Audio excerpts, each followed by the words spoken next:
नमस्कार दोस्तों, मैं नवीन यादव स्वागत करता हूं आपका अपने YouTube channel Vasudev IAS concept पर। डियर फ्रेंड्स, जैसे कि हम सभी मिलकर के आगे बढ़ रहे हैं मध्यकालीन भारत की ओर और मध्यकालीन भारत यानी कि तृतीय नगरीयकरण की ओर। अब तृतीय नगरीयकरण की ओर हम बढ़ रहे हैं अपने बैच मिशन इंद्रप्रस्थ के तहत। और उस कड़ी में हमने गुलाम वंश पढ़ा और गुलाम वंश के बाद खिलजी वंश पे आए। खिलजी वंश में हमने एक शासक जलालुद्दीन खिलजी के बारे में पढ़ा।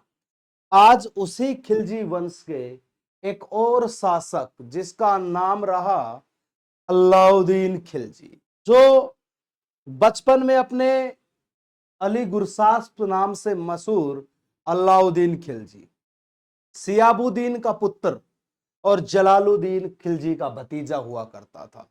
उसी अलाउद्दीन खिलजी के बारे में हमें जानकारी लेनी है। देखिए, अलाउद्दीन खिलजी अपने ही चाचा की हत्या करके गद्दी पर बैठता है और अपने चाचा की हत्या कर गद्दी पर बैठने के बाद वो बंदा अपने चाचा के बनाए हुए नियमों को पलट देता है और वो कठोर दंड देने की विधा बनाता है। वो कृषि सुधार करता है, वो बाजार नियंत्रण प्रणाली लागू करता है, वो हुलिया दाग प्रथा लागू करता है, वो मवेशियों घोड़ों आदि का बिजनेस करना शुरू कर देता है। वो अपनी अर्थव्यवस्था को मजबूत बनाना चाहता था।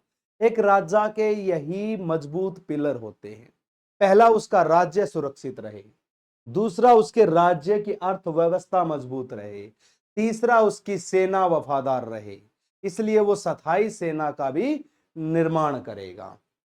चौथा, उसके राज्य में कोई विद्रोह ना हो, इसलिए वो विद्रोह को दबाने के लिए कठोर दंड की विधा रखेगा, कठोर दंड देने का एक कानून बनाएगा।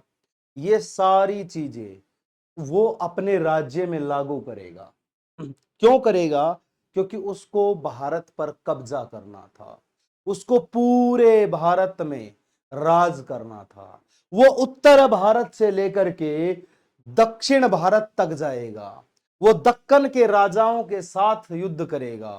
वो प्रताप रुद्रदेव और रामचंद्र जैसे राजाओं के साथ युद्ध करेगा। बहुत सारी घटनाएं यहां हमें देखने को मिलेंगी। अलाउद्दीन खिलजी अपने समय का एक क्रूर शासक रहा है। औरंगजेब से पहले सबसे क्रूर अलाउद्दीन खिलजी को ही माना गया है। कहते हैं कि ये जिस भी चीज को देख लेता था उसी चीज के ऊपर इसका मन आ जाता तो ये उसे हासिल करके रहता। सोचिए, अगर ये किसी की पत्नी को देख ले तो उसको भी हासिल करने में लग जाता। ऐसा भी इतिहास लिखता है और ऐसी घटना भी सामने आएगी जब मैं इसके बखान करने शुरू करूंगा, जब इसकी कहानी बताऊंगा। आप सोचोगे कि ऐसा राजा था। देखिए दोस्तों, कहते हैं दुल्हन वही जो पिया मन भाए और राजा वही जो प्रजा के मन भाए। यही वास्तविकता रही है इन राजवंशों की। और इन्हीं राजवंशों में ये एक ऐसा राजवंश जो मात्र 30 साल राज करके जाएगा, लेकिन इस 30 साल के दौरान ये बंदा अपना अस्तित्व इतना दृढ़ करके दिखा देगा कि आने वाले राजा इसके नाम से भी खौफ खाने लगेंगे।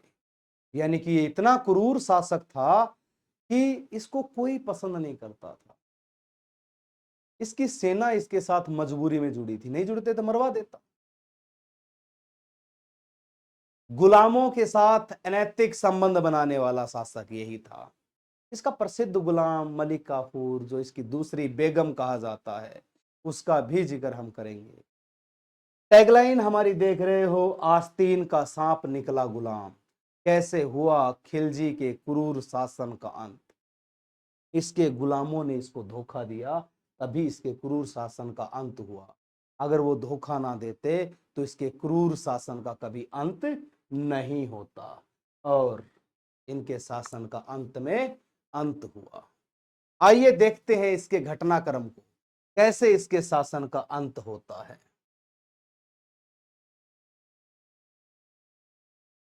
अलाउद्दीन खिलजी,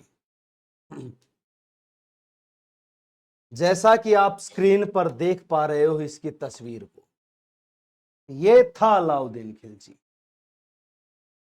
1296 से 1316 तक राज करके गया ये बंदा। 20 साल के शासन में अपना प्रभुत्व मजबूत बनाने वाला शासक, 4 नीतियों पे काम करने वाला शासक, बाजारीकरण को मजबूत करने वाला, स्थायी सेना रखने वाला, मंगोलों को दबाने वाला और अपने गृह विद्रोह को दबाने वाला, चौथा कृषि को सुधार करने वाला ये शासक, और क्रूरता की एक मूर्ति रहा अलाउद्दीन खिलजी। उसी अलाउद्दीन खिलजी की दास्तां बताने में आपके सामने आया हूं। ये जो अलाउद्दीन खिलजी है, ये क्या था, क्या इसकी कहानी रही। जैसा कि आप सामने देख पा रहे हो अलाउद्दीन खिलजी को, ये व्यक्ति जलालुद्दीन खिलजी का महत्वाकांक्षी भतीजा था, यानी कि अपने चाचा का एक दोस्त के रूप में ये बंदा था। और ये व्यक्ति अपने चाचा को बहुत प्यारा था, लेकिन हर प्यारी चीज वफादार नहीं होती, ये इसने सिद्ध कर दिया। हर चमकती चीज सोना नहीं होती, ये इसने सिद्ध कर दिया। देखिए क्या इसकी कहानी रही। ये उसका भतीजा ही नहीं बल्कि उसका दामाद भी था। सामने तस्वीर आप देख रहे होंगे, अलाउद्दीन खिलजी के साथ जो महिला नजर आ रही है वो इसकी बेगम और चाचा की लड़की थी। इसने अपने चाचा की बेटी से ही विवाह किया था, जैसा मैंने आपको बताया था। और ये कहता था हर नायाब चीज पर अलाउद्दीन का हक है, यानी कि ये कहता था मैं बादशाह हूं, मुझे नायाब से नायाब चीज चाहिए। सोचिए, ये महिलाओं को भी इसी कदर देखता था। उसके बाद उसने अपने चाचा की मदद सत्ता पाने में की थी तथा अमीर तुजुक के रूप में नियुक्त हुआ। इसने अपने चाचा की मदद की थी गुलामों का अंत कर और सत्ता हासिल करने में।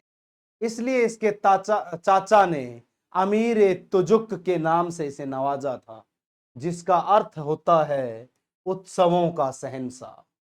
उत्सवों का शहंशाह इसे कहा जाने लगा। जलालुद्दीन के शासन काल में अलाउद्दीन 2 प्रमुख जीत हासिल करता है, यानी कि अपने चाचा के टाइम पे ये 2 युद्धों को जीत लेता है। 1292 में भिलसा को अधीन करने के उपरांत कारा के साथ साथ उसे अवध का इक्ता प्रदान किया गया था। यानी कि ये 1292 में भिलसा को जीतता है। भिलसा यानी कि विदिशा, विदिशा को जीत लेता। आज के दिन ये विदिशा है। विदिशा को जीतने के बाद इसे कारा और अवध का इक्तेदार बना दिया गया था। किसके द्वारा? इसके चाचा के द्वारा। और इसके चाचा के विश्वास को ये तोड़ देगा, विश्वासघाती निकलेगा ये। यह आरिजी मुमालिक, आरिजी मुमालिक का मतलब होता है युद्ध मंत्री, वॉर मिनिस्टर था ये, के रूप में नियुक्त हुआ था। आरिज मुमालिक बना था, युद्ध का मंत्री बना था ये। वर्ष 1294 में पहली बार दक्षिण की ओर तुर्क साम्राज्य का विस्तार किया और देवगिरी को अपने अधीन किया। देवगिरी दक्षिण में एक क्षेत्र पड़ता है, उसको अपने अधीन कर लेने वाला व्यक्ति हुआ था ये। 1294 में देवगिरी को जीत लेता है और इस सफल अभियान ने साबित कर दिया कि अलाउद्दीन एक सक्षम सेना अध्यक्ष और कुशल योजनाकार था। जब ये देवगिरी को जीत लेता है तो ये एक कुशल योद्धा, कुशल योजनाकार और सेना अध्यक्ष के रूप में जाना जाता है। और फिर जब इतनी उपलब्धि इसने प्राप्त कर ली तो फिर अपने ही चाचा का अंत करेगा। जुलाई 1296 में अपने चाचा तथा ससुर जलालुद्दीन खिलजी की हत्या कर स्वयं गद्दी पर बैठ गया। ठीक है, अपने चाचा जलालुद्दीन और ससुर जलालुद्दीन खिलजी की हत्या कर ये गद्दी पर बैठ गया, खुद शासक बन गया। ये सामने जो तस्वीर देख रहे हो ये देवगिरी के राजा रामचंद्र की है। ये थे देवगिरी के राजा रामचंद्र। देवगिरी का जो राजा रामचंद्र था वो यादव वंश का शासक था। अब ये उनके साथ संधि कर लेता है, क्योंकि जीत तो सकता नहीं था, वो अपने क्षेत्र में प्रभुत्व जमाए हुए थे, तो इसने संधि कर ली और संधि में कहा कि हम दोनों मिलकर राज्य चलाएंगे, तुम मुझे लगान देना। अब रामचंद्र ने कहा ठीक है दे दूंगा, पर दिया नहीं कभी भी इसने लगान। क्यों? क्योंकि क्यों देगा भाई ये। लेकिन बाद में इसने इसका सहयोग किया, दोनों ने आपसी सहयोग से राज्य चलाया। उसके बाद चाचा को मार करके ये गद्दी पे बैठ गया।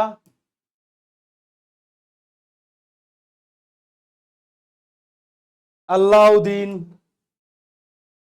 बलबन के शासन की निष्ठुर नीतियां पुनः अपनाने का निर्णय लेता है। उसने कुलीन वर्ग की स्वतंत्रता छीनी और उलेमाओं का हस्तक्षेप बंद कर दिया।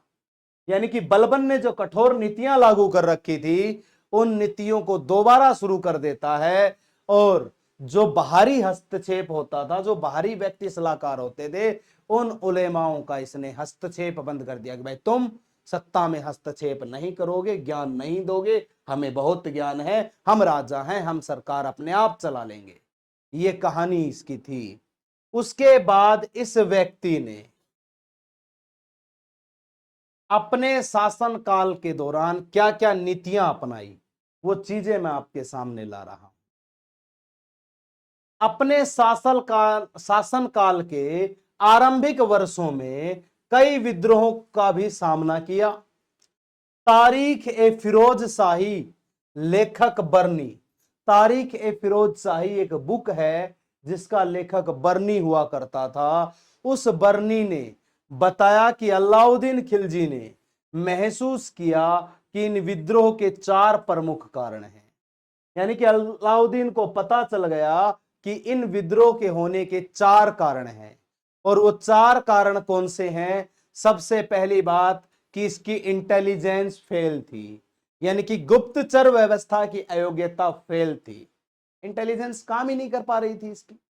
सपोज करो भैया हम कोई नीतियां अपना ले आज के दिन, और हम अपने इंटेलिजेंस को काम सौंप दे, और हमारी इंटेलिजेंस इंफॉर्मेशन देने में असफल हो जाए, वो अपनी अयोग्यता दिखा दे, तो भैया तो देश का तो नुकसान बहुत ज्यादा हो जाएगा। अगर आज के दिन देखें तो उस टाइम को और आज के दिन देखें, जैसे इसमें लिखा है गुप्तचर की व्यवस्था जो थी अयोग्य थी। अगर आज के गुप्तचर यानी कि इंटेलिजेंस के लोग अयोग्य हो जाएं तो फिर देश को नुकसान होगा ना। तो इसीलिए अयोग्यता का परिचय नहीं दिया जाना चाहिए। इसीलिए हम अपनी इंटेलिजेंस को लगातार सक्षम बनाते हैं और सक्षम बनते हुए देखते हैं, तभी हम सब सुरक्षित हैं। इसके समय में यह विद्रोह होने का प्रमुख कारण था कि गुप्तचर व्यवस्था योग्य थी। दूसरा, शराब का आम उपयोग। खुल के दारू पीते थे भाई साहब, मौज लेते थे, क्या बात है, रोज शाम को 2 पैक लगाते थे और आनंद में जीवन जीते थे। इसने देखा कि यार ये तो शराब में धुत हो जाएंगे, कल को कोई भी 2 बोतल इनको पिलाएगा और हमारे खिलाफ भड़का देगा, ये कारण इसने देखा। तो ये सीधी सी बात है, आज के दिन अगर शराब देखो, आज के दिन भी चलती है, आज के दिन भी शराब का बहुत ज्यादा प्रचलन होता है, लेकिन आज के दिन भी अगर कोई शराब ज्यादा कंज्यूम करता है तो आप उनके घर के हालात देख लो। उनके घर में आपसी मतभेद होते हैं, घरेलू विद्रोह छिड़ रहे होते हैं, बाप बेटे में लड़ाई हो रही होती है, पति पत्नी में झगड़ा हो रहा होता है, परिवार बिखर के रह जाता है। तो शराब तो नुकसान का कारण था ही, सदा से रहा, आज भी है, पहले भी था। और बहुत सारी चीजें देखनी, चाहिए होती थी उस समय पे, और आज भी देखनी चाहिए इन मामलों में। नशा बहुत बुरी चीज होता है, नशे का ना समर्थन कभी किया जाना चाहिए ना कभी करना चाहिए। ये रियलिटी है, विनाश कर देता है नशा। आज भी शराब के कारण विद्रोह होते हैं और पहले भी होते थे। तो दूसरा कारण ये था, और ये दोनों ही कारण आज भी लागू होते हैं, ये बात याद रखना। तीसरा, कुलीन के मध्य सामाजिक व्यवहार। जो कुलीन वर्ग थे, जो बड़े बड़े वर्ग थे, नामी कामी जो वर्ग थे, उनके बीच सामाजिक व्यवहार अच्छा था और आपस में विवाह संबंध अच्छे थे। जिनमें से कुछ कुलीन वर्गों के पास अकूत संपत्ति थी, अत्यधिक संपत्ति थी, जो इसके विद्रोह का कारण है।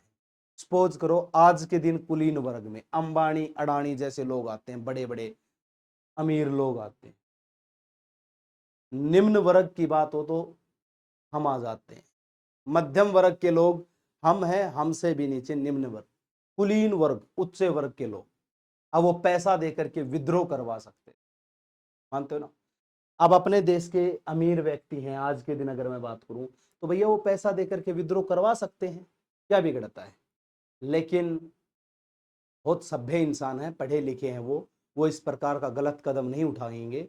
लेकिन सोचिए उस समय इसको ये खतरा था कि अगर इनके पास इतनी संपत्ति है और इनके आपसी संबंध इतने अच्छे हैं तो ये तो एक दिन मेरे खिलाफ विद्रोह कर देंगे। आज नहीं कर सकते क्योंकि आज लोकतंत्र है, उस समय कर सकते थे क्योंकि उस समय राजतंत्र था। और राजतंत्र और लोकतंत्र में बहुत बड़ा फर्क होता है। राजतंत्र में राजा के विधान के हिसाब से चला जाता है और लोकतंत्र जनता के लिए होता है। राजतंत्र में राजा क्रूर हो सकता था, लेकिन लोकतंत्र में अगर राजा क्रूरता करता है तो लोकतंत्र के अंदर लोग उसको गिरा देते हैं। हालात देख लो बांग्लादेश के। अगर बांग्लादेश में ऐसी नौबत ही ना आती तो क्यों लोग सत्ता को गिराते और क्यों तख्ता पलट करते। तो ये संबंध बन रहा है आज का भी, पुराने समय भी। तो चीजें वही रही हैं, बस वक्त बदलता गया है। वक्त बदला तो चीजें बदल गई, लोगों के तरीके बदल गए, लेकिन सिस्टम वही रहा, बदला कुछ भी नहीं, बस तरीके बदल गए। उसके बाद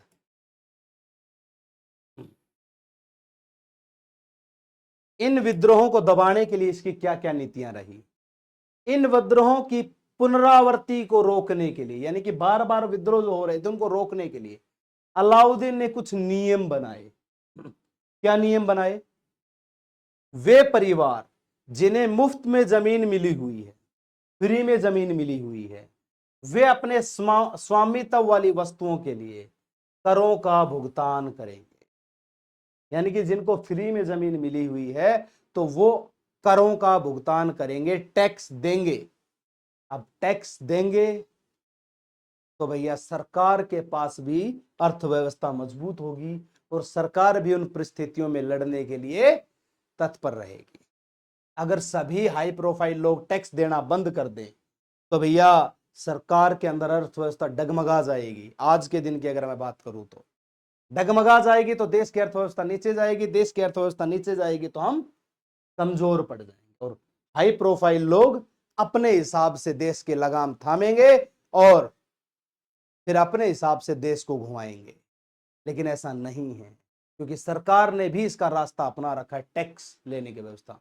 आज के टैक्स की व्यवस्था और अलाउद्दीन खिलजी जो था वो भी टैक्स लेने की मांग कर रहा है। क्यों कर रहा है। क्योंकि अपनी अर्थव्यवस्था मजबूत रख सके। दूसरा, इससे कुछ लोगों के पास अधिक संपत्ति होने पर रोक लग गई। जिनके पास एक्स्ट्रा संपत्ति थी, जो टैक्स में नहीं दिखा रहे थे, उसको बाउंड कर दिया गया। आज के दिन अगर काली संपत्ति किसी के पास है, वो नहीं दिखाता, पकड़े जाने पे जेल होती है। वैसे इस समय पे उनको रोक दिया गया। सुल्तान ने गुप्तचर व्यवस्था को पुनः संगठित किया तथा उसे और प्रभावी बनाने के लिए समुचित उपाय किए। यानी कि इसने गुप्तचर व्यवस्था को दोबारा मजबूत बनाने के लिए बहुत सारे उपाय किए और गुप्तचर व्यवस्था को मजबूत बनाया। टाइम टाइम पे उनके लिए अलग अलग फैसिलिटी लेकर के आया। उसके बाद इसने बहुत अच्छा काम किया, शराब बंद की, नशीले पदार्थों का प्रयोग बंद कर दिया, कुलीनों को आदेश दिया कि वो उसकी अनुमति के बिना सामाजिक समारोह या अंतर विवाह नहीं करेंगे। इसने साफ बोल दिया उच्च वर्ग के लोगों को, हमारी परमिशन के बिना विवाह शादी और कोई फंक्शन नहीं करोगे, अगर किया खत्म कर दिए जाओगे। ये सब सख्त निर्देश इसने दे दिए। अगर साफ और स्पष्ट निर्देश इसके ऐसे थे तो लोग विद्रोह करेंगे ही नहीं। ये नीतियां इसकी काम भी आई थी। उसने अपनी विजय की महत्वाकांक्षा को पूरा करने और देश को मंगोल आक्रमण से बचाने के लिए एक विशाल स्थायी सेना तैयार की।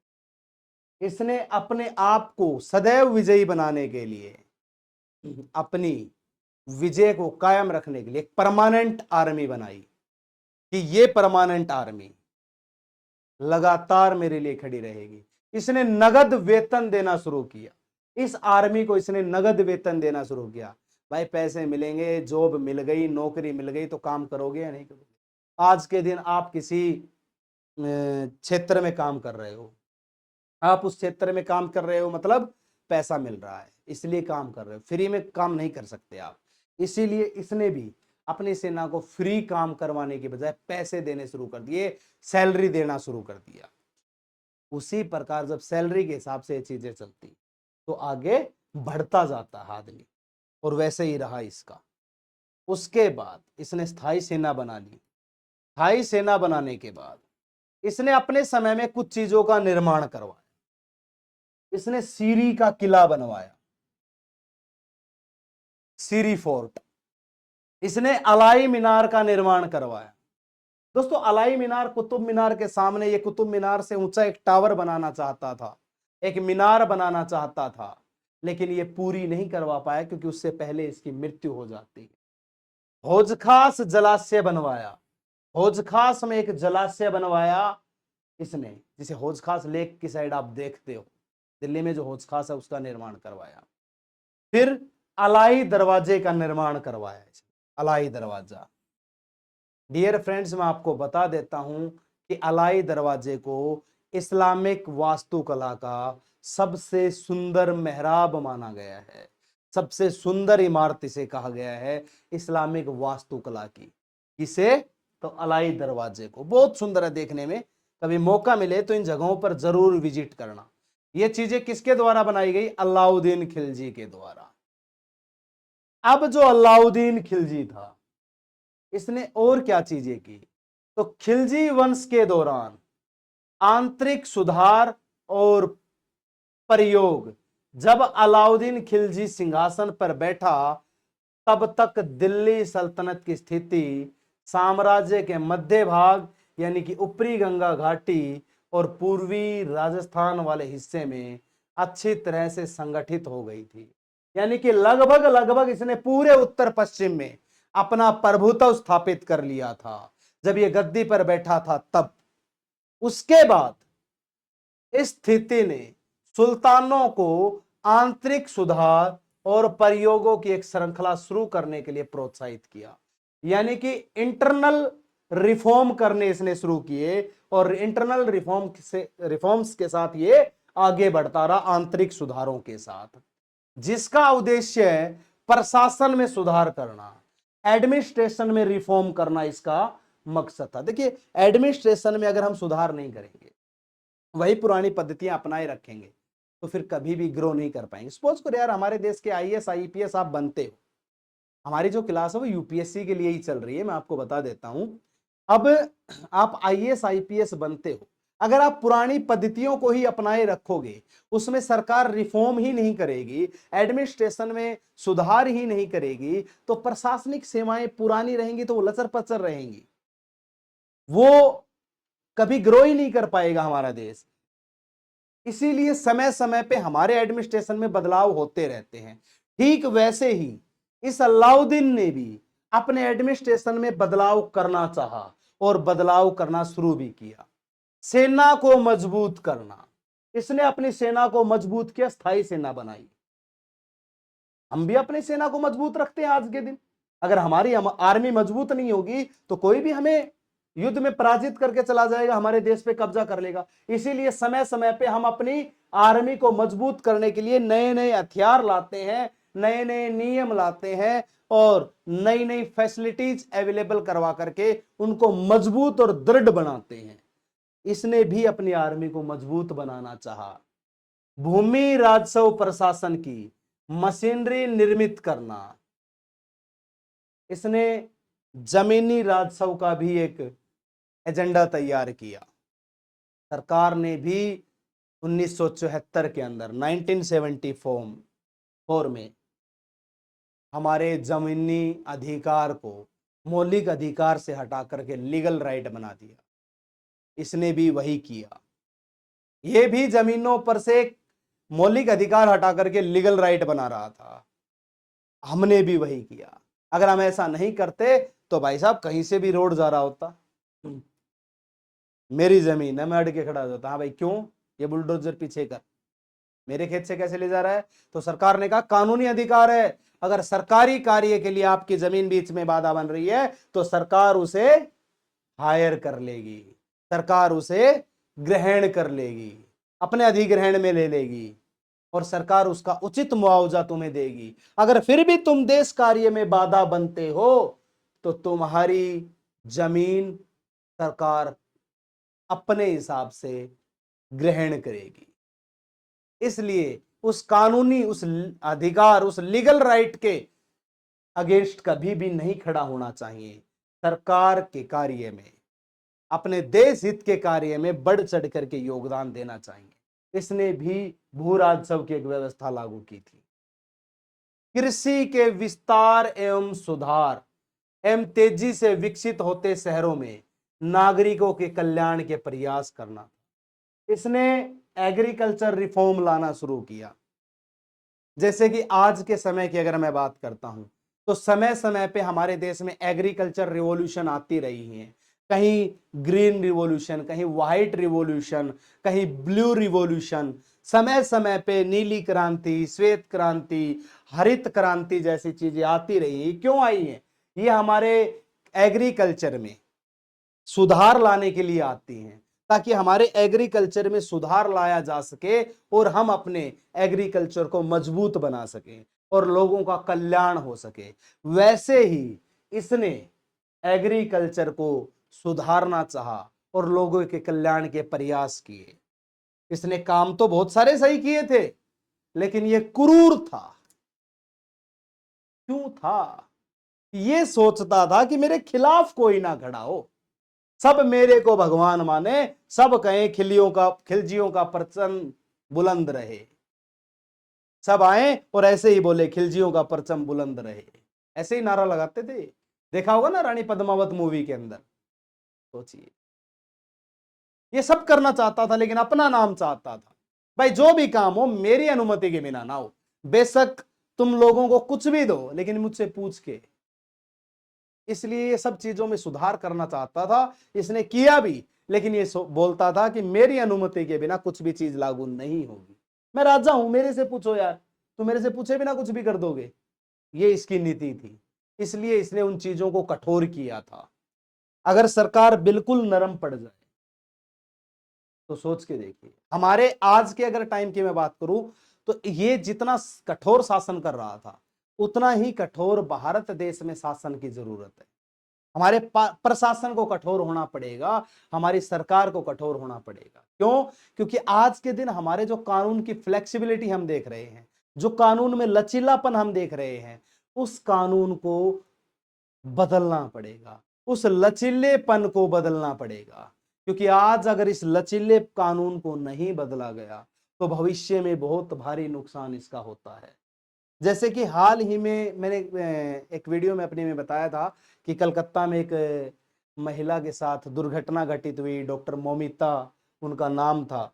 अब तक उसके रेपिस्ट को सजा नहीं मिली है। तो ये फ्लेक्सिबिलिटी है कानून की। मैं बस ये चाहता हूं कि हमारा कानून मजबूत बने, सख्त बने और फास्ट ट्रैक कोर्ट के तहत उसको इतना मजबूती से अमल में लाया जाए कि वो चीज जल्दी से जल्दी संज्ञान में लाई जाए और उसका तुरंत फैसला हो। अगर वो नहीं करते हैं तो फिर कानून का नाजायज फायदा उठाते हैं लोग। सोचिए, तो आज के दिन उस कठोरता की जरूरत है, लेकिन ये उस समय वो कठोरता लेकर के आया था, तभी तो इसके क्षेत्र में शासन मजबूत रहा। लेकिन आज हमारा शासन तो अच्छा है, हमारा प्रशासन तो अच्छा है, लेकिन कानून में थोड़ा लचीलापन है। जो 1950 में लचीलापन रखा गया था कानून में, जनता को मद्देनजर रखते हुए, वो जनता आज बदल चुकी है। वो 1950 का कानून आज अगर हम लागू कर रहे हैं, भाई 75 ईयर्स हो चुके हैं, उस 75 साल का कानून अगर आज भी हम नहीं बदल पाए तो फिर वो जनता नाजायज फायदा उठाएगी उसका। क्यों? क्योंकि भाई हर 20 साल में जमाना बदल जाता है, तो लोग तो बदले हुए अरसों हो गए। इसलिए आज के लोगों के हिसाब से कानून बनाना चाहिए हमारी सरकार को। एक बार फिर संविधान सभा बनानी चाहिए और एक बार पुनः संविधान का निर्माण करना चाहिए कि ये कानून बदलते हैं, इस कानूनों में कठोरता लाई जाए। जैसे उस समय पे उस कानून की जरूरत थी, आज के समय पे इस कानून में बदलाव की जरूरत है। बदलेगा, धीरे धीरे बदलेगा, पर हम सब मिलके उस चीज को आगे बढ़ाएंगे तब बदलेगा। ठीक है। उसके बाद इसने अपने कानून में बहुत सारी चीजें लागू की। देखिए, मैं इतिहास को आज से क्यों जोड़ रहा हूं, क्योंकि पुरानी नीतियों में कुछ अच्छी चीजें भी थी जो आज के दिन होनी चाहिए। इसलिए इतिहास को आधुनिकता से जोड़िए, पास्ट को प्रेजेंट से कनेक्ट करिए, तभी हम उन चीजों के तालमेल को समझ पाएंगे। अदरवाइज पास्ट और प्रेजेंट में हम कभी भेद ही नहीं कर पाएंगे। हम तो बस ऐसे ही पढ़ते रहेंगे, 4-5 अक्षर लिख देंगे और फिर बोल दिया ठीक है, बहुत अच्छा पढ़ रहे हैं, मजा आ रहा है, आनंद आ रहा है, जय हिंद जय भारत कर देंगे। ऐसा नहीं है, चीजों को समझना है, चीजों को कनेक्ट करना है। आज क्या है, पहले क्या था, वो सारी चीजें हमें समझनी है। और नहीं समझेंगे ना तो फिर कोई फायदा नहीं। उसके बाद अलाउद्दीन खिलजी, बाजार व्यवस्था, मैंने बताया था तीसरी चीज आ गई है।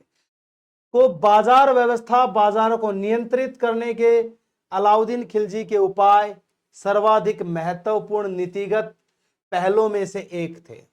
इसने बाजार व्यवस्था को मजबूत करने के लिए बाजार नियंत्रण प्रणाली लागू की, मार्केट सिस्टम इसने शुरू किया। मार्केट सिस्टम इसलिए शुरू किया कि बाजारों को अपने हिसाब से चलाया जा सके।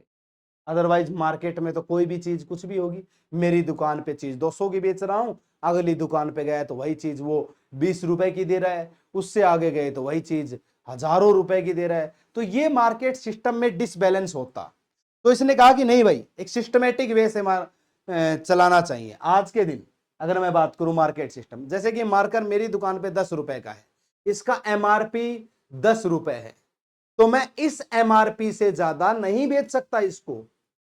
अब इस एमआरपी से ज्यादा नहीं बेच सकता, दूसरी दुकान पे जाऊंगा तो भी इसी एमआरपी से मिलेगा, तीसरी पे जाओगे तो भी इसी एमआरपी से मिलेगा। ये एक सिस्टमेटिक वे से मार्केट चलाने का इसका नियम था, जो आज के दिन भी चलता है। सिस्टमेटिक वे से मार्केट चलता है। अगर ये प्रणाली ना हो तो लोगों में लूट मार मच जाए और लोग बिखरने लग जाएंगे। इसीलिए इसने एक सिस्टमेटिक वे में मार्केट बनाया।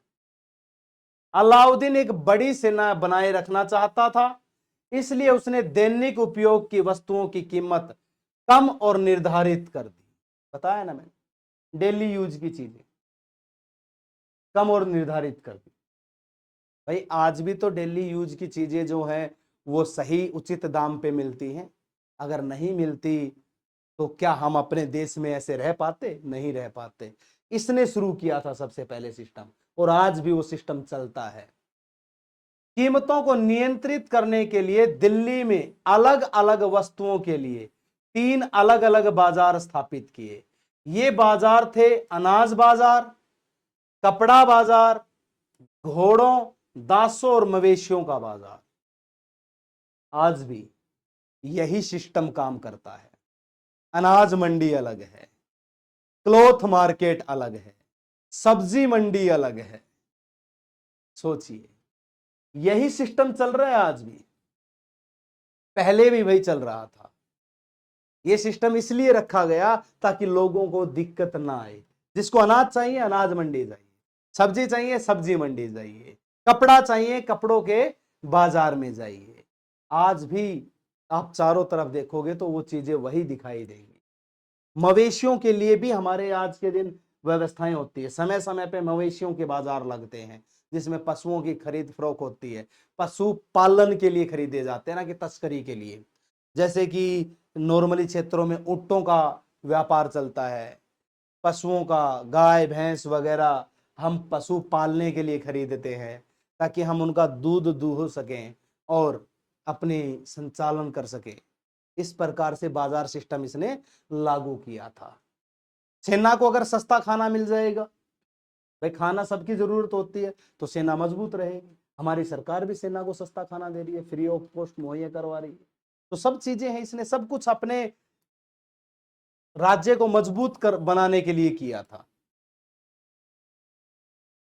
फिर आगे की बात, इसने कार्यान्वयन सुनिश्चित करने के लिए अलाउद्दीन ने एक अधीक्षक, इसने सब चीजों को डेफिनेट करने के लिए एक अधीक्षक जिसको सहाना ए मंडी कहा जाता था उसे नियुक्त किया, जिसकी सहायता एक गुप्तचर अधिकारी द्वारा की जाती थी। इसने एक मंडी का अधिकारी नियुक्त किया, सहाना ए मंडी। जैसे आज के दिन में बात करूं तो सब मार्केट का एक प्रधान होता है और वो उस मार्केट को कंट्रोल करता है। उसके ऊपर मंत्री होता है उसी डिपार्टमेंट का, वो उसको कंट्रोल करता है और उनकी मदद कहीं ना कहीं गुप्त रूप से कोई ना कोई एजेंट या कोई ना कोई व्यक्ति, सरकारी कर्मचारी कर रहा होता है कि इस चीज में कैसे बदलाव किया जा सकता है या क्या करना चाहिए या लोग किस प्रकार की चीजें चाहते हैं। वो सब चीजें करने के लिए इसने सहाना मंडी नियुक्त किया। ठीक है, सहाना ए मंडी अतिरिक्त अलाउद्दीन को दो अन्य स्वतंत्र स्रोत, बरीद जो इंफॉर्मेशन देता था, सूचना अधिकारी, तथा मुहियन गुप्तचर से बाजार की दैनिक रिपोर्ट प्राप्त होती थी।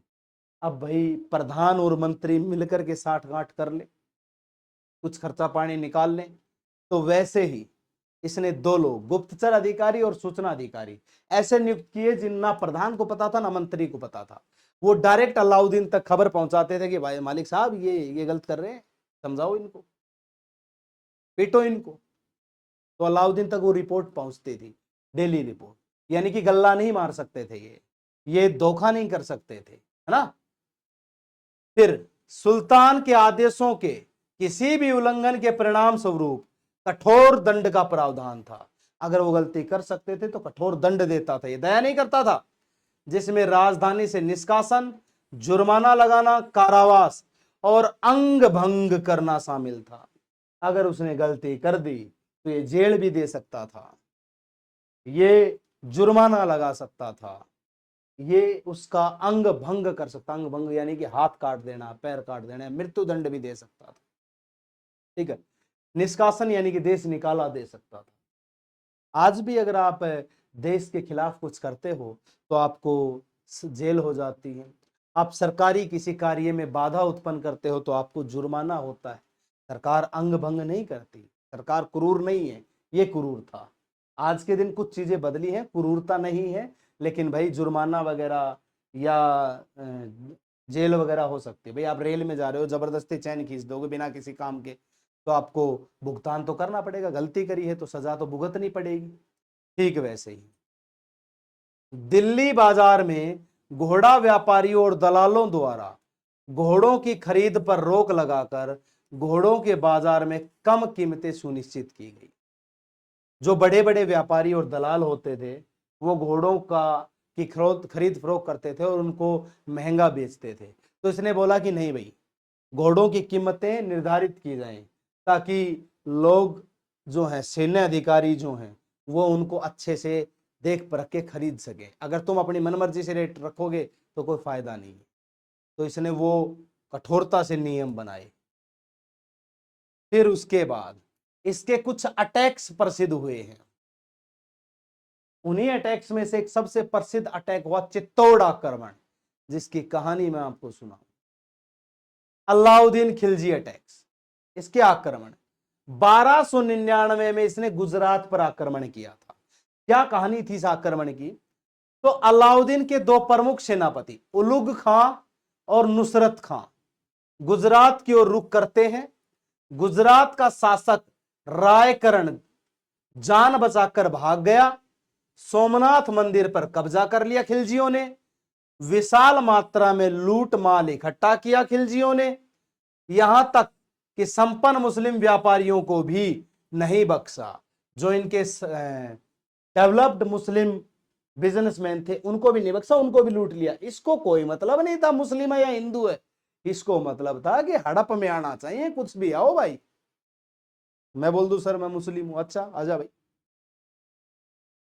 ये वही उसको तोड़ फोड़ देता था। फिर मुस्लिम है तो क्या है, पैसे दे इधर। ये खुद मुस्लिम था लेकिन ये दया भावना नहीं रखता था। ये बोलता था मैं राजा हूं, मेरे लिए सब बराबर, मैं सबको बराबर लूटूंगा। इसने ऐसा किया, ये लूट पाट करता चला गया। फिर उसके बाद कई गुलाम बंदी बनाए गए, उनमें से एक मलिक काफूर भी था। बहुत सारे गुलाम बंदी बनाए और जिनमें से एक गुलाम, इसका प्रसिद्ध गुलाम मलिक काफूर था। यानी कि मलिक काफूर को इसने कब अपनाया? तो 1299 के गुजरात अभियान के दौरान इसने मलिक काफूर को हासिल किया। मलिक काफूर को 1000 दिनारी भी कहा जाता है। मलिक काफूर जो है उसको 1000 दिनारी इसलिए कहा गया क्योंकि उसको 1000 दिनार देकर के खरीदा गया था। लेकिन इतिहास में ये जानकारी कहीं पुख्ता नहीं मिलती कि इसने 1000 दिनार देकर के खरीदा था, ठीक है, लेकिन उसको 1000 दिनारी कहा जाता है।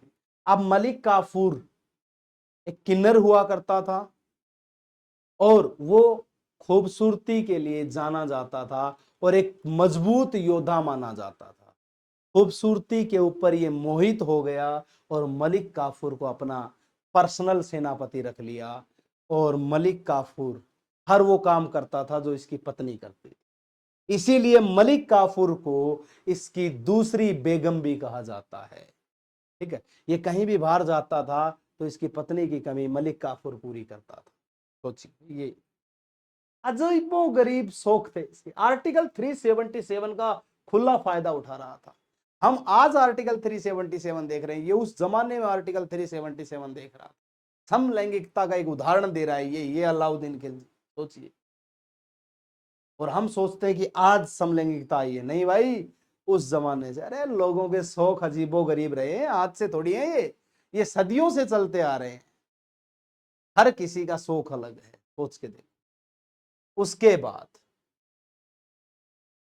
गुजरात अभियान में धन संपदा लूटने के बाद, गुलाम हासिल करने के बाद इसका रुख हुआ रणथंभौर की ओर। 1301 में, मैंने डेट लिखी हुई है, 1301 में रणथंभौर पर आक्रमण करता है। उस समय रणथंभौर के राजा कौन होते थे? तो उस समय रणथंभौर के जो रूलर थे वो हमीर देव थे। कौन थे? हमीर देव। उस हमीर देव के खिलाफ ये लड़ाई लड़ेगा। रणथंभौर के खिलाफ आक्रमण शुरू किया। प्रारंभ में खिलजी सेना को नुकसान हुआ, यहां तक नुसरत खान को अपनी जान गंवानी पड़ी। खिलजी सेना युद्ध लड़ने चली गई, उनका सेनापति नुसरत खां मारा गया। नुसरत खां जैसे ही मारा जाता है तो खुद अलाउद्दीन खिलजी युद्ध के मैदान में उतरता है। इस सेनापति को मार दिया तो भाई बहुत मजबूत शासक होंगे, इसलिए ये खुद उस युद्ध के मैदान में उतरता है। और 1301 में खिलजी किले पर विजय प्राप्त करता है। 1301 में उस राजा हमीर देव को, राजपूत राजा था, उसको पराजित कर ये किले पर अपना कब्जा स्थापित कर लेता है। यानी कि 1301 में इसने रणथंभौर जीता, 1299 में गुजरात जीता। फिर बारी आई आखिर वो युद्ध उसका जिक्र आ ही गया जिसकी कहानी हम जानना चाह रहे हैं। 1303 चित्तौड़ पर आक्रमण। अलाउद्दीन खिलजी ने राजपुताना के एक अन्य शक्तिशाली राज्य चित्तौड़ को जीता। कुछ विद्वानों के अनुसार अलाउद्दीन ने राजा रतन सिंह की सुंदर रानी पद्मावती के प्रति आकर्षित होकर चित्तौड़ पर हमला किया था। सोचिए,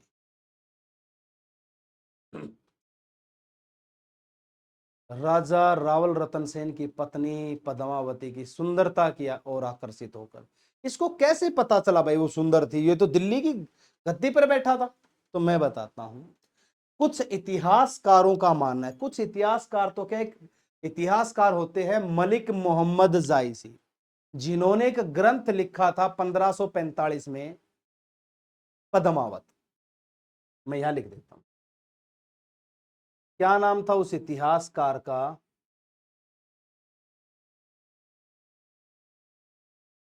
मलिक मोहम्मद जायसी। इस मलिक मोहम्मद जायसी का एक टेक्स्ट था पद्मावत, एक ग्रंथ था। इस पद्मावत ग्रंथ को इसने कब लिखा था? तो 1545 में, 1545 में मलिक मोहम्मद जायसी ने एक ग्रंथ लिखा पद्मावत। इस ग्रंथ में कहते हैं कि पहले 10 पेज तो इसने रानी के बालों की प्रशंसा करने में लगा दिए। उसके बाल रेशमी थे, केसरी थे, सुनहरे थे, लंबे थे, ये थे, वो थे, सब इसने चर्चा करी। अतिशयोक्ति अलंकार का प्रयोग यहां पर किया गया, ऐसा कहा जाता है। कहते हैं कि उस ग्रंथ के अनुसार बताया जाता है कि रानी पद्मावती अपने समय की सबसे सुंदर रानी हुआ करती थी। कहते हैं कि इतनी सुंदर कि पानी भी पिए तो कंठ से जाता हुआ दिखाई देता था। सोचिए कितनी सुंदरता का परिचय उसका किया। कहते हैं कि रानी पद्मावती जो थी वो सिंघल प्रदेश की राजकुमारी थी। रावल रतन सेन जंगल में एक बार उधर दक्षिण की ओर अपना कार्य करने के लिए जाते हैं, वहां इनकी भेंट होती है। रानी पद्मावती तीरंदाजी जानती थी। रानी पद्मावती का तीर रावल रतन सेन को लगता है, फिर उसी घाव के साथ मरहम लगाया जाता है और फिर धीरे धीरे दोनों में प्रेम हुआ और विवाह हो गया और बन गई वो चित्तौड़ की महारानी रानी पद्मावती। अब रानी पद्मावती जो थी वो चित्तौड़ की रानी थी। उसी रावल रतन सेन जी के एक राजनीति के गुरु हुआ करते थे राघव चेतन, रतन सेन का राजनीतिक गुरु। इसका राजनैतिक गुरु कौन था? राघव चेतन।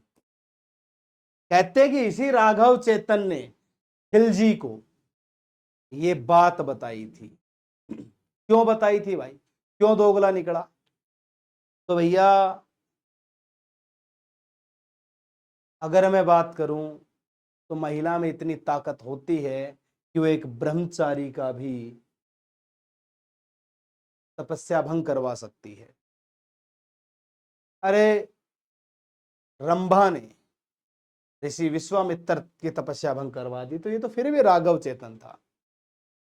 अब रानी पद्मावती जब महल में आती है तो ये क्वेश्चन आंसर करता है, लेकिन क्वेश्चन आंसर की बजाय इसकी नजरें गलत जगह पे जाती हैं। इसकी नजरों में खोट आ जाता है और ये रानी पद्मावती की तरफ मोहित हो जाता है और एक बार गुप्त तरीके से ये रानी के कक्ष में झांक लेता है। रानी नहीं जानती थी, नई नई महल में आई थी। रावल रतन सेन को बताती है तो रावल रतन सेन देखता है तो इसने अपने हाथ जिस जंगले पे रखे हुए थे, जरोखे पे रखे हुए थे, उसमें जब खुशबू देखता है तो ये तो चंदन की खुशबू है और ये चंदन सिर्फ हमारे महल में सिर्फ एक ही व्यक्ति लगाता है और वो व्यक्ति राघव चेतन है। उसने अगले दिन राघव चेतन को महल में बुलाया और सभा में बुला करके कहा कि निकल जाओ, गुरु हो इसलिए छोड़ रहा हूं, अगर गुरु नहीं होते तो सर काट देता। और राजपूतों के उसूल है कि गुरु को मारा नहीं जाता। इसकी सबसे बड़ी गलती थी, उस समय राघव चेतन को समाप्त कर देता तो खिलजी अटैक करने आता ही नहीं। लेकिन राघव चेतन वहां से निकल जाता है और बोलता है कि मैं आऊंगा एक दिन बदला लेने, और वो खिलजी से मुलाकात करता है। खिलजी से बोलता है क्या बे तू दिल्ली के गद्दे पे बैठा है, वहां देख राजस्थान की खूबसूरती को, तू तू यहाँ दिल्ली में बोल रहा है मेरे को सब कुछ है, देख वहां पर जा करके। अलाउद्दीन बोलता है अगर ये बात झूठ निकली तो, बोला जो सजा मंजूर। अलाउद्दीन बोलता है बख्शूंगा नहीं, बोला नहीं। अलाउद्दीन चला जाता है, डेरा डाल के बैठ जाता है, डेरा डाल के बैठता है, पैगाम भेजता है राजा के, हम मिलने आ रहे हैं। मिलने गया, सुबह से शाम हो गई, बोलता है कि राजा आपका परिवार नहीं। बोला ये सब परिवार मिला दिया। बोला नहीं, आपकी बीवी बच्चे नहीं दिख रहे। रतन सेन बोलता है बहुत अच्छी बात कर रहे हो तुम। तो बोलता मिलवाओ। फिर रानी पद्मावती को पता चलता है तो बोलती है अगर मिलने की बात है तो समस्या नहीं है। फिर रावल रतन सेन बोलते तुम हमारा मान सम्मान वैसे कैसे मिलवा दे, क्योंकि पुराने समय में रानियां घर से बाहर नहीं निकला करती थी, महल से बाहर नहीं निकलती थी। अब खिलजी को ये चीज जरूरी थी। अब बोलता है कि युद्ध करूंगा, डेरा डाल के बैठा रहा वहां पे। ये सबसे बड़ी रणनीति थी। सोचिए भाई, हमारे चाइना की अगर मैं बात करता हूं अपने देश के साथ, तो उनकी एक रेड बुक थी जिसमें युद्ध नीति लिखी हुई है उनकी। तो चाइना क्या है कि डोकलाम विवाद में वहां पर बैठा रहा, लेकिन हम भी अपने वहां पर अड़े रहे। अगर हम पीछे हट जाते तो चाइना अंदर घुस जाता। इसलिए अगर किसी जगह पर युद्ध जीतना है तो डटे रहो। जैसे आप एग्जाम दे रहे हो तो एग्जाम की रणनीति के हिसाब से डटे रहो, पीछे हट गए तो एग्जाम आपको हरा देगा। वैसे ही अगर हमारी सेना खड़ी रहती है तभी तो दुश्मन देश आक्रमण नहीं कर पाता। हम डट रहे हैं अपनी जगह पे, अड़े हुए हैं, वैसे ये भी अड़ गया। रानी बोलती अगर मेरे देखने मात्र से युद्ध टलता है तो दिखा दिया।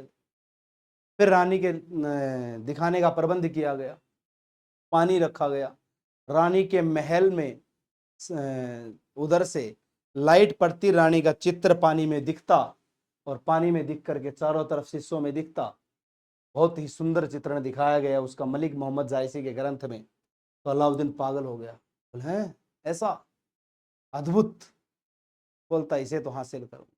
अब हमारे अतिथि देवो भव की परंपरा है और कहा जाता है कि हम कोई अतिथि आता है तो उसको बाहर तक छोड़ के आते हैं। ऐसे रतन सेन भी उस अतिथि देवो भव का पालन करने गया, और जब अतिथि देवो भव का पालन करने जाता है तो रतन सेन को कैद कर लेता है। जैसे कैद करता है, रानी को पता चलता है, तो रानी के दो सेनापति थे, वो रतन सेन को छुड़वाने की कोशिश करेंगे। लेकिन उससे पहले एक सेनापति गोरा से रतन सेन झड़क देता है कि तुम राजनीतिज्ञ हो, राजनीति को नहीं जानते, और वो चला जाता है। तब रानी पद्मावती के वेश में लोहार को बैठाया गया और उनको तैयार किया गया, और 700 डोले सजाए गए रावल रतन सेन को आजाद करवाने के लिए, और तब आजाद करवा करके लाते हैं। ऐसा लिखा गया है मलक मोहम्मद जायसी की बुक पद्मावत में। और इसके ऊपर एक फिल्म भी आई पद्मावती, लेकिन इसने 1303 में चित्तौड़ को जीत लिया था। ये कुछ लोक श्रुतियां हैं जिन पे मैं विश्वास नहीं करता, पर मानता हूं कि शायद ऐसा हुआ होगा। अब 1306 और 7 ईस्वी में अलाउद्दीन ने दक्षिण पर पहला अटैक किया, और सबसे पहले इसने रायकरण को निशाना बनाया, ठीक, जो गुजरात का पहला शासक था। फिर बगलाना का शासक था। फिर खिलजी से पराजित हो गए, ये दोनों को खिलजी ने हरा दिया 1306 और 7 में। दूसरा निशाना देवगिरी के राय रामचंद्र को बनाया था, ठीक है, जिसने पहले सुल्तान को कर देने का वादा किया था किंतु भुगतान कभी नहीं किया। उसने राय रामचंद्र को इसने जब अटैक किया तो उसने बोला मैं टैक्स दे दूंगा, पर दिया नहीं कभी भी इसको। इसकी औकात दिखा दी थी राय रामचंद्र ने। फिर बाद में संधि की दोनों ने, ठीक है। फिर अंत में 1309 में मलिक काफूर को दक्षिण अभियान के खिलाफ रवाना किया गया। अब 1309 में इसका सेनापति मलिक काफूर जाता है दक्षिण अभियान की ओर। पहला आक्रमण तेलंगाना पे करता है, वारंगल में, ठीक है। वहां के राजा प्रताप रुद्रदेव को हरा देता है। सुल्तान ने मलिक काफूर को साम्राज्य का नायाब बनाकर सम्मानित किया। उसने कहा कि भाई तुम तो युद्ध जीत के आ गए, बहुत नायाब हो मेरे लिए, ठीक है। मलिक काफूर के नेतृत्व में अलाउद्दीन की सेना ने दक्कन प्रदेशों में अपना नियंत्रण कायम किया। यानी कि मलिक काफूर की सेना दक्षिण में अपना नियंत्रण कायम करने में सफल रही, ठीक। तो ये कहानी थी अलाउद्दीन खिलजी की, और अंत में 1316 में इसकी मृत्यु हो जाती है अलाउद्दीन खिलजी की। और फिर इसका बेटा शासक बनता है फिरोज शाह खिलजी, मुबारक शाह खिलजी, फिरोज मुबारक शाह खिलजी उसका पूरा नाम था। और 1320 में वो चल बसता है, ठीक। गयासुद्दीन तुगलक के द्वारा उसकी हत्या कर तुगलक वंश की नींव रखी जाती है। ये कहानी थी अलाउद्दीन खिलजी की, कैसे उसने अपनी प्राथमिकताएं बनाई और कैसे नीतियां बनाई, तब जाकर के वो युद्ध जीतता है। दोस्तों, इस रानी पद्मावती के ऊपर कुछ चीजें लिखी गई, जैसे हमारे कवि जो थे जिनका नाम रहा पंडित नरेंद्र प्रसाद मिश्र, उन्होंने कविताएं लिखी थी। तो उन्होंने रानी पद्मावती पे एक कविता लिखी थी, जिसकी कुछ चीजें मैं आपको बताना चाहूंगा, क्योंकि आपको समझना चाहिए जो दो सेनापति गोरा और बादल था उनके ऊपर क्या लिखा उन्होंने। तो उन्होंने लिखा है पंडित मिश्र जी ने, नरेंद्र मिश्र जी ने, कहता है कि दोहराता हूं सुनो रक्त से लिखी हुई कुर्बानी। चित्तौड़ युद्ध की कहानी बता रहा हूं, जिसके कारण मिट्टी भी चंदन थी राजस्थानी। रावल रतन सिंह को छल से कैद किया खिलजी ने, कालजयी मित्रों से दगा किया खिलजी ने। खिलजी का चित्तौड़ दुर्ग में संदेशा आया, जिसको सुनकर शक्ति शौर्य साहस पे फिर अंधियारा छाया। 10 दिन के भीतर पद्मिनी का डोला यदि ना आया, यदि ना रूप की रानी को तुमने दिल्ली पहुंचाया, तो फिर राणा रतन सिंह का शीश कटा पाओगे, और शाही शर्त ना मानी तो फिर पाछे पछताओगे। यानी कि उसने कहा कि मेरी शर्त नहीं मानोगे तो बाद में पछताना पड़ेगा। यह दारुण संवाद लहर सा दौड़ गया, गड्ढ भर में यह बिजली की तरह क्षितिज सा फैल गया। महारानी हिल गई, शक्ति का सिंहासन डोला था, अस्तित्व मजबूर जुल्म विजयी सवर में बोला था। रुष्ट हुए बैठे थे सेनापति गोरा रणधीर। वो रुष्ट हो जाते हैं, क्योंकि जब वो बोलता है कि ये तो हमारे मान सम्मान की बात है, हम रानी को किसी के सामने नहीं ला सकते, तब रावल रतन सेन बोलते हैं चुप हो जाओ, तुम्हें राजनीति नहीं पता। इस बात से नाराज होकर के वो निकल जाते हैं महल से, क्योंकि जिसकी पीढ़ियों ने उसकी सेवा करी और उनको ये सुनने को मिले, तो वो चला गया अपनी बेइज्जती महसूस करके, ठीक है। रुष्ट हुए बैठे थे गोरा रणधीर, जिनसे रण में भय खाती थी खिलजी की शमशीर। अन्य अनेकों मेवाड़ी योद्धा गढ़ छोड़ गए थे, रतन की सिंह की सिंध न संधि नीति से नाता तोड़ गए थे। जब गोरा रणधीर रुष्ट हो जाते तो उसके साथी जो भी थे वो चले जाते हैं छोड़ करके। पर रानी में प्रथम वीर गोरा को खोज निकाला, वन वन भटक रहा था मन में तिरस्कार के लिए ज्वाला। मन में तिरस्कार की ज्वाला लिए, अपमान की ज्वाला लिए भटक रहा था। गोरा से पद्मिनी ने खिलजी का पैगाम सुनाया, मगर वीरता का अपमानित जबर नहीं मिट पाया। बोला मैं तो तुझ हूं राजनीति क्या जानू, निर्वासित हूं राजमुकुट की हट क्या पहचानू। बोली पद्मिनी समय नहीं है वीर क्रोध करने का, अगर धरा की आन मिट गई घाव नहीं भरने का। दिल्ली गई पद्मिनी तो फिर पीछे पछताओगे, और जीते जी रजपूती कुल को दाग लगा जाओगे। राणा ने जो किया कहा वह माफ करो सेनानी, यह है कह गोरा के चरणों में झुकी पद्मिनी रानी। रानी पद्मावती मेवाड़ वंश का गौरव एक सेनापति के चरणों में झुकने की बात कही जा रही है, मतलब ऐसा कह रहा है कि उसको मना रही है। फिर गोरा देखिए क्या बोलता है ये क्या करती हो गोरा, पीछे हट बोला, और राजपूती गरिमा का फिर से धधक उठा सोला। बोला महारानी हो तुम सिसोदिया कुल की, जगदम्बा हो प्राण प्रतिष्ठा, एक लिंग की ज्योति अग्निगंधा हो। किस वे में उसको सम्मानित कर रहा है कि महारानी हो तुम सिसोदिया कुल की, प्राण प्रतिष्ठा एक लिंग की, ज्योति अग्निगंधा हो, जब तक गोरा के कंधे पर दुर्जे शीस रहेगा। ऐसी प्रतिज्ञा या तो भीष्म पितामह ने ली थी, बोला था मृत्यु तब तक नहीं आएगी जब तक मैं नहीं कहूंगा। वैसी प्रतिज्ञा गोरा ले रहा है कि जब तक गोरा के सर पे दुर्जे शीस रहेगा, महाकाल से भी राणा का मस्तक नहीं कटेगा। तुम निश्चित रहो महलों में देखो समर भवानी, और खिलजी देखेगा केसरिया तलवारों का पानी। राणा के सकुशल आने तक गोरा नहीं मरेगा, और एक प्रहार तक सर कटने पर भी धड़ युद्ध करेगा। एक लिंग की शपथ महाराणा वापस आएंगे, उन्हें परले के घोर प्रभंजन की भी रोक ना पाएंगे। शब्द शब्द मेवाड़ी सेनापति का था तूफानी, शंकर के डमरू में जागी वीर भवानी। दोहराता हूं सुनो रक्त से लिखी हुई कहानी, जिसकी मिट्टी भी चंदन थी राजस्थानी। खिलजी मचला था पानी में आग लगा देने को, पर पानी भी प्यासा बैठा था ज्वाला पी लेने को। गोरा का आदेश हुआ सज गए 700 डोले। मैंने बताया ना 700 डोले, मलिक मोहम्मद जायसी की किताब में लिखा हुआ ऐसा वर्णन है। सज गए 700 डोले। बांकुरे बादल ने से फिर गोरा सेनापति बोले, खबर भेज दो खिलजी को, पद्मिनी स्वयं आती है, अन्य 700 सखियां भी साथ लाती है। 700 डोले सजाए गए, 700 तो उनके अंदर बैठे हुए थे। हर पालकी को उठाने वाले 4 थे, यानी कि एक में 5 थे। 3500 सैनिकों की टोली चल रही है। स्वयं पद्मिनी ने बादल का कुमकुम तिलक किया था। एक नौजवान था, मातृत्व की भावना छलक रही है। पद्मिनी रानी बादल का कुमकुम तिलक कर रही है, युद्ध पर भेज रही है। क्या भाव रहा होगा उस माता का, ठीक है। स्वयं पद्मिनी ने बादल का कुमकुम तिलक किया था, दिल पर पत्थर रखकर भीगी आंखों से विदा किया था। और 700 सैनिक जो यम से भी भिड़ सकते थे, हर सैनिक सेनापति था, लाखों से लड़ सकते थे, एक एक कर बैठ गए। सज गई थी डोलियां, पल में मर मिटने की होड़ लग गई मेवाड़ी दल में। हर डोली में एक वीर था, 4 उठाने वाले। मैंने बताया 5 लोगों की पालकी थी, पांचों ही शंकर के गणों के जैसे मत वाले। बजा कूच का शंख, सैनिकों ने जयकार लगाई, हर हर महादेव की ध्वनि 10 दिशा लहराई। मातृभूमि गोरा बादल के अंतस में जागी ज्योति की रेखा, मातृभूमि चित्तौड़ दुर्ग को फिर जी भर करके देखा।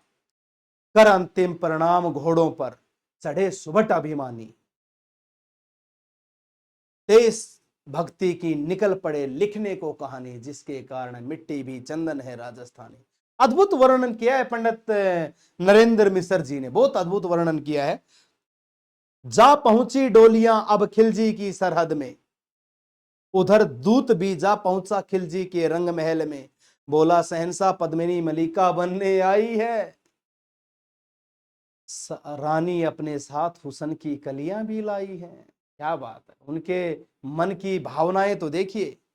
एक मगर फरियाद फक्त उसकी पूरी करवा दो, राणा रतन सिंह से केवल एक बार मिलवा दो। खिलजी उछल पड़ा, ये सुनकर फौरन हुक्म किया, बड़े शौक से मिलने का शाही फरमान दिया। वो शाही फरमान दूत ने गोरा तक पहुंचाया। गोरा झूम उठे, वक्त आ गया है कट मरने का, मातृभूमि मेवाड़ धरा का दूध सफल करने का। यह लोहार पद्मिनी वेश में बंदी गृह जाएगा। नीति देखिए कैसे बनाते हैं। केवल 10 डोलियां लिए पीछे गोरा पीछे दहाएगा, ये बंधन काटेगा, हम राणा को मुक्त करेंगे। घुड़सवार कुछ उधर आड़ में तैयार रहेंगे, और उन्हें चित्तौड़ दुर्ग तक सकुशल पहुंचाएं। अगर भेद खुल जाए वीर, तो पल की देरी ना करना, और शाही सेना आ पहुंचे तो बढ़कर के रण करना। राणा जाए जिधर शत्रु को उधर न बढ़ने देना, एक वचन को उस पथ पर पांव न धरने देना। मेरे लाल लाडले बादल आन न जाने पाए, तिल तिल कट मरना पर मेवाड़ी मान न जाने पाए। बादल बोला ऐसा ही होगा काका, रजपूती अमर रहेगी, बादल की मिट्टी में भी गौरव की गंध रहेगी। तो फिर आ बेटा बादल, सीने से तुझे लगा लूं, हो न सके शायद अब मिलना, अंतिम लाड़ लड़ा लूं। चाचा है, लाड़ लड़ा रहा है। यह कह भावों से भरकर बादल को गले लगाया, धरती कांप गई अंबर का अंतस्थ मन भराया। सावधान कह पुनः बड़े पथ पर गोरा सेनानी, पोछ लिया झट से मुड़कर बूढ़ी आंखों का पानी, जिसके कारण मिट्टी भी चंदन है राजस्थानी। गोरा की चतुरी चली राणा के बंधन काटे, छांट छांट कर शाही पहरेदारों के सर काटे। लिपट कर गोरा से राणा, गलती पर पछताए, सेनापति की नमक हलाली देख कर नैन भराए। पर खिलजी का सेनापति पहले से ही संकित था, मेवाड़ी चट्टानी वीरों से आतंकित था। जब तक यह मिलन लखा समझ गया पद्मिनी नहीं आई, और मेवाड़ी सेना खिलजी की मौत साथ लाई है। पहले से तैयार फौज को उसने ललकारा, निकल पड़ा टिड्डी दल, रण का बजने लगा नगाड़ा। दृष्टि फ्री गोरा की मानी, राणा को समझाया, रण मतवाले को रोका, जबरन चित्तौड़ बैठाया। राणा चल तभी साई सेना लहराई, खिलजी की लाखों नंगी तलवारें पड़ी दिखाई। खिलजी ललकारा दुश्मन को भाग न जाने देना, रतन सिंह का शीश काटकर वीरों दम लेना। राणा के पथ पर शाही सेनापति तनक बढ़ा था, पर उस पथ पर तो गोरा हिमगिरी सा अड़ा खड़ा था। टूट अड़ा खड़ा था, टूट पड़ो मेवाड़ी शेरो, बादल की ललकार हर हर महादेव का गुंजा, जय जय नभ दिल जयकारा। निकल टोलियां से मेवाड़ी, बिजली लगी चमकने, काली का खप्पर भरने, तलवारें लगी खटकने।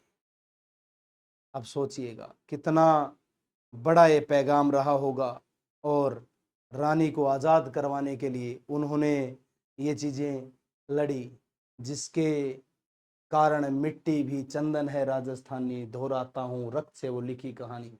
ये काफ़ी बड़ी कविता है, लेकिन कुछ पंक्तियाँ मैंने इसकी सुनाई है आपको, और कभी मौका मिले तो पूरी इसकी कहानी आपके सामने दोहराऊंगा, ठीक है। तो ये कहानी थी अलाउद्दीन खिलजी की, जो आपके सामने मैं लेकर के आया, और इस प्रकार अलाउद्दीन खिलजी के क्रूर शासन का अंत हुआ, और रानी पद्मावती जौहर कर लेती है, और उसके बाद अलाउद्दीन को इसका दुख रहता है कि वो रानी पद्मावती को कभी हासिल नहीं कर पाया, और उसके बाद वो स्वर्ग सिधार जाता है दक्कन के अभियान जीतने के बाद। तो ये कहानी रही। तो आप लोगों को